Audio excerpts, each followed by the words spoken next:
लीजिए सुनिए मुंशी प्रेमचंद के लिखे उपन्यास कायाकल्प के 41वें भाग को मेरी यानी समीर गोस्वामी की आवाज में। 5 वर्ष व्यतीत हो गए, पर न शंखधर का कहीं पता चला न चक्रधर का।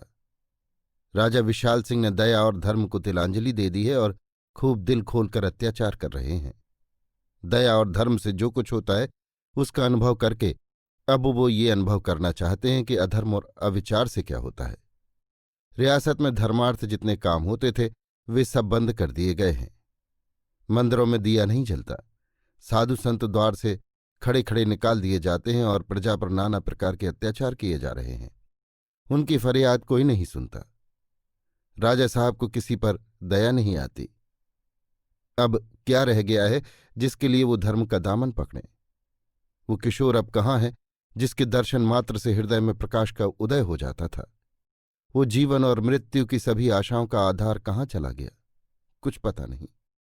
यदि विधाता ने उनके ऊपर ये निर्दय आघात किया है तो वो भी उसी के बनाए हुए मार्ग पर चलेंगे। इतने प्राणियों में केवल एक मनोरमा है जिसने अभी तक धैर्य का आश्रय नहीं छोड़ा, लेकिन उसकी अब कोई नहीं सुनता। राजा साहब अब उसकी सूरत भी नहीं देखना चाहते। वो उसी को सारी विपत्ति का मूल कारण समझते हैं। वही मनोरमा जो उनकी हृदयेश्वरी थी, जिसके इशारे पर रियासत चलती थी, अब भवन में भिखारिन की भांति रहती है। कोई उसकी बात तक नहीं पूछता। वो इस भीषण अंधकार में अब भी दीपक की भांति जल रही है, पर उसका प्रकाश केवल अपने ही तक रह जाता है, अंधकार में प्रसारित नहीं होता। आह अबोध बालक, अब तूने देखा कि जिस अभीष्ट के लिए तूने जीवन की सभी आकांक्षाओं का परित्याग कर दिया वो कितना असाध्य है।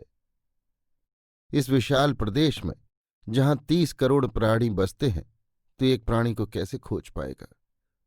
कितना अबोध साहस था, बालोचित सरल उत्साह की कितनी अलौकिक लीला। संध्या हो गई। सूर्यदेव पहाड़ियों की आड़ में छिप गए हैं, इसीलिए संध्या से पहले ही अंधेरा हो चला है। रमणियां जल भरने के लिए कुएं पर आ गई हैं। इसी समय एक युवक हाथ में एक खंजरी लिए आकर कुएं की जगत पर बैठ गया। यही शंखधर है। उसके वर्ण रूप और वेश में इतना परिवर्तन हो गया है कि शायद अहिल्या भी उसे देखकर चौंक पड़ती। ये वो तेजस्वी किशोर नहीं, उसकी छाया मात्र है। उसका मांस गल गया है, केवल अस्थि पंजर मात्र रह गया है, मानो किसी भयंकर रोग से ग्रस्त रहने के बाद उठा हो।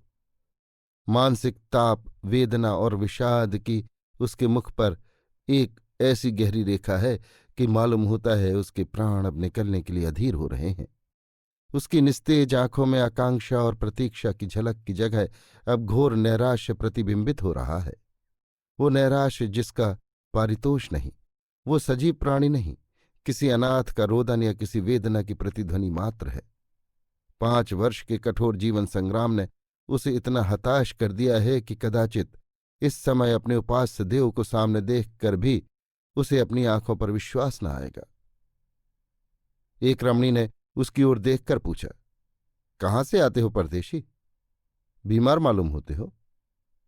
शंखधर ने आकाश की ओर अनिमेष नेत्रों से देखते हुए कहा, बीमार तो नहीं हूं माता, दूर से आते आते थक गया हूं। ये कहकर उसने अपनी खंजरी उठा ली और उसे बजाकर ये पद गाने लगा।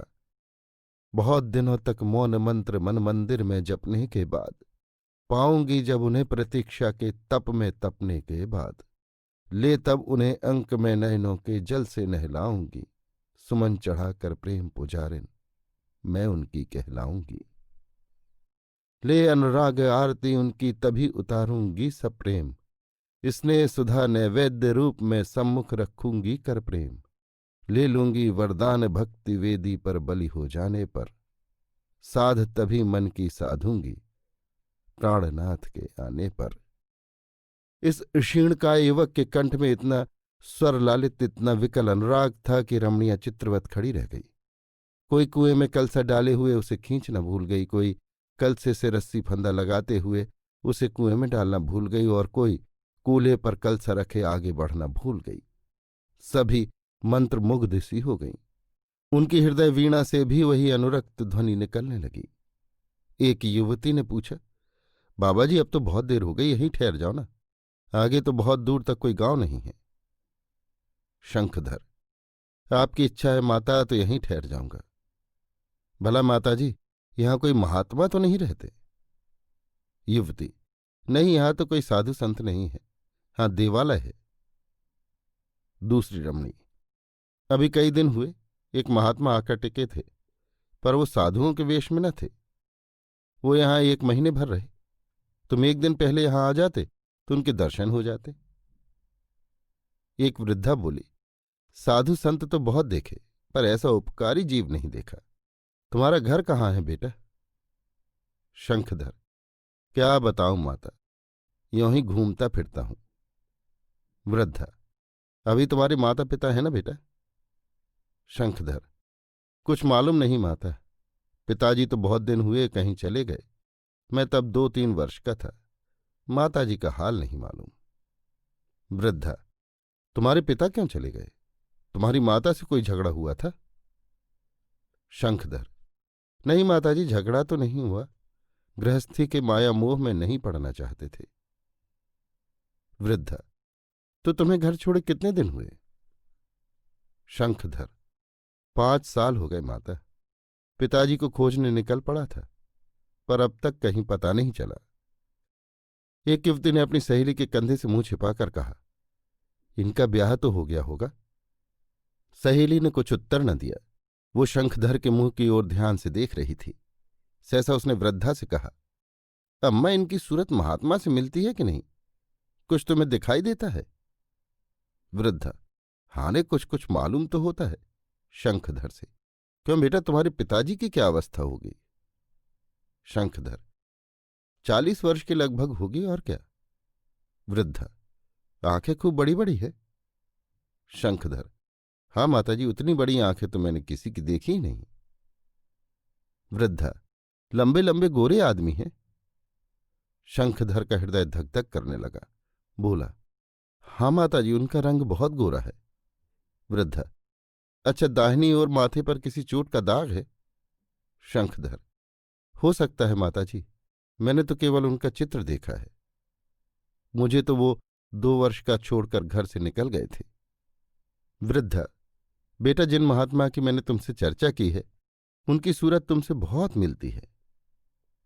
शंखधर, माता, कुछ बता सकती हो यहां से किधर गए? वृद्धा, ये तो कुछ नहीं कह सकती, पर वो उत्तर ही की ओर गए हैं। तुमसे क्या कहूं बेटा, मुझे तो उन्होंने प्राण दान दिया है, नहीं तो अब तक मेरा न जाने क्या हाल होता। नदी में स्नान करने गई थी, पैर फिसल गया। महात्मा जी तट पर बैठे ध्यान कर रहे थे, डुबकियां खाते देखा तो चटपानी में तैर गए और मुझे निकाल लाए। पूरा निकालते तो प्राण जाने में कोई संदेह न था। महीने भर यहां रहे, इस बीच में कई जानें बचाईं, कई रोगियों को तो मौत के मुंह से निकाल लिया। शंखधर ने कांपते हुए हृदय से पूछा, उनका नाम क्या था माताजी? वृद्धा, नाम तो उनका था भगवान दास, पर ये उनका असली नाम नहीं मालूम होता था। असली नाम कुछ और ही था। एक युवती ने कहा, यहां उनकी तस्वीर भी तो रखी हुई है। वृद्धा, हाँ बेटा, इसकी तो हमें याद ही नहीं रही थी। इस गांव का एक आदमी बंबई में तस्वीर बनाने का काम करता है, वो यहां उन दिनों आया हुआ था। महात्मा जी तो नहीं करते रहे, पर उसने झट से अपनी डिबिया खोलकर उनकी तस्वीर उतार ही ली। ना जाने उस डिबिया में क्या जादू है कि जिसके सामने खोल दो, उसकी तस्वीर उसके अंदर खिंच जाती है। शंखधर का हृदय शतगुण वेग से धड़क रहा था। बोले, जरा वो तस्वीर मुझे दिखा दीजिए, आपकी बड़ी कृपा होगी। युवती लपकी हुई घर गई और एक क्षण में तस्वीर लिए हुए लौटी। आह, शंखधर की इस समय विचित्र दशा थी। उसकी हिम्मत न पड़ी कि तस्वीर देखे, कहीं ये चक्रधर की तस्वीर न हो। अगर उन्हीं की तस्वीर हुई तो शंखधर क्या करेगा? वो अपने पैरों पर खड़ा रह सकेगा? उसे मूर्छा तो ना आ जाएगी? अगर ये वास्तव में चक्रधर ही का चित्र है तो शंखधर के सामने एक नई समस्या खड़ी हो जाएगी। उसे अब क्या करना होगा? अब तक वो एक निश्चित मार्ग पर चलता आया था, लेकिन अब उसे एक ऐसे मार्ग पर चलना पड़ेगा जिससे वो बिल्कुल परिचित न था। क्या वो चक्रधर के पास जाएगा? जाकर क्या कहेगा? उसे देखकर वो प्रसन्न होंगे या सामने से दुत्कार देंगे? उसे वो पहचान भी सकेंगे? कहीं पहचान लिया और उससे अपना पीछा छुड़ाने के लिए कहीं और चले गए तो? सहसा वृद्धा ने कहा, देखो बेटा, ये तस्वीर है। शंखधर ने दोनों हाथों से हृदय को संभालती हुई तस्वीर पर एक भय कंपित दृष्टि डाली और पहचान गया। हाँ, चक्रधर ही की तस्वीर थी। उसकी देह शिथिल पड़ गई, हृदय का धड़कना शांत हो गया। आशा, भय, चिंता और अस्थिरता से व्यग्र होकर वो हतबुद्धि सा खड़ा रह गया, मानो किसी पुरानी बात को याद कर रहा है। वृद्धा ने उत्सुकता से पूछा, बेटा कुछ पहचान रहे हो? शंखधर ने कुछ उत्तर न दिया। वृद्धा ने फिर पूछा, चुप कैसे हो भैया? तुमने अपने पिताजी की जो सूरत देखी है उससे ये तस्वीर कुछ मिलती है? शंखधर ने अब भी कुछ उत्तर न दिया, मानो उसने कुछ सुना ही नहीं। सहसा उसने निद्रा से जागे हुए मनुष्य की भांति पूछा, वो उत्तर ही की ओर गए हैं, आगे कोई गांव पड़ेगा?